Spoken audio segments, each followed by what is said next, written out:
So if anyone saw the video I posted yesterday about why I hate the Taken, you'll know this is largely part to the Nightfall this week.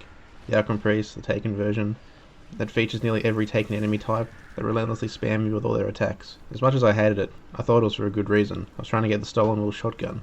One I've been trying to get for a few weeks in the Heroic playlist. Whenever you're lucky enough to get this strike, you never get the drop you want.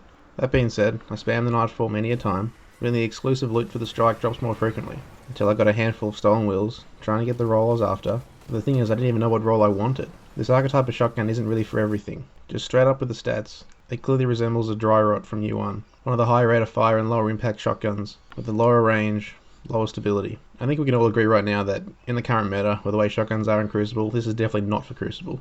If we just compare it to my Party Crasher, it has rangefinder, way higher range, stability doesn't matter on this kind of rate of fire shotgun, it's not going to be able to compete at all.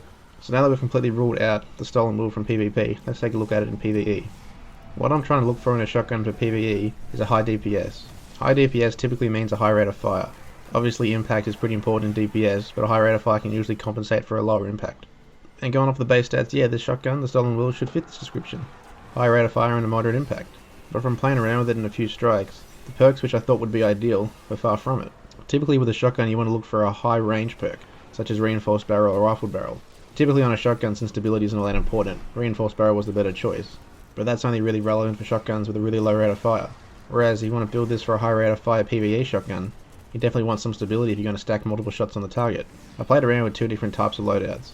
From the 5 Stolen Wills I got, I found this one to be the most effective in terms of perks. The full auto perk definitely ramps up the rate of fire, which is what you want for high DPS. But for the middle tree perks, I had the choice of hand laid stock and Reinforced Barrel. I tried running with Reinforced Barrel first, given that I felt more range would be more ideal for a shotgun. But I felt that having the higher range perk wasn't really beneficial, as the recoil was way too hard to control that I had to get really close to the target so I would stack multiple shots on them, more or less making the range perk kind of redundant if I had to get that close. Next I tried rolling with a high stability loadout with hand laid stock and smart drift control. I found this to be quite similar. I had to be much closer due to the lower range perk, but the recoil was much more linear and much easier to control.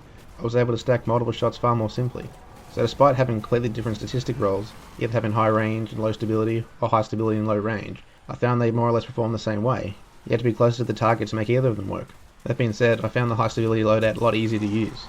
With the high range perk, even though you could hit the target if you're point blank range, required a lot of pulling down on the stick to make the recoil stay balanced. So I mentioned that full auto was a pretty ideal perk to get in the first perk slot, and ideally a stability perk in the second perk slot given this archetype of shotgun and its use only for PvE. But for the third perk slot, I couldn't get what I wanted. I felt that crowd control would probably be the most ideal perk in the slot, but all I got was probably replenished as the most ideal for me. It depends how you play in PvE. If you're, for example, a Sunsinger Warlock or a Voidwalker Warlock, using their supers quite frequently given the way they build their class, replenish will definitely come in handy for you. You can fire all 6 shots in the chamber, pop your super, your mag's already topped off for you, you can keep going. Replenish also counters the other problem with the shotgun is the reload speed. Given the full auto perk, you're going to be dumping all 6 rounds in seconds, and you're going to be spending an equal amount of time reloading the gun. I feel that, in lieu of a range perk, you're better off using a reload perk, given that a higher DPS relies on less downtime, which means less reloading. Replenish helps in this way obviously, but having a perk such as Oiled Frame, or even Fled Magwell, will go a long way in helping you maintain a high DPS for your shotgun in PvE. Just some general thoughts on the shotgun. It's not bad, it's not great. It wouldn't be used for the hardest of content obviously. The raid doesn't really call for much shotgun use. For Prison of Elders, given the range you usually fight most enemies, a shotgun could be ideal. But again, for the bosses, you don't really want to be using a shotgun. You want to be using a sniper from a safe distance.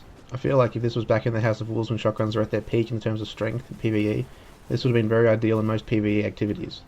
But the way the game's played today, particularly with snipers at a safe distance, I feel you'd save yourself a lot of the stress that I went through, particularly in the Nightfall and trying to farm the boss. Just go to the Vanguard and pick up a 2 to the Morgue, or a Comedian through Vanguard packages. You'll get a similar output for DPS, with a lot less stress. And that's all I've got. Thanks for watching guys. Leave a like if you like and sub if you're new. Catch you next time. You know, they probably built that thing out of scrap from the Cosmodrome. It's lucky that it managed to work as well as it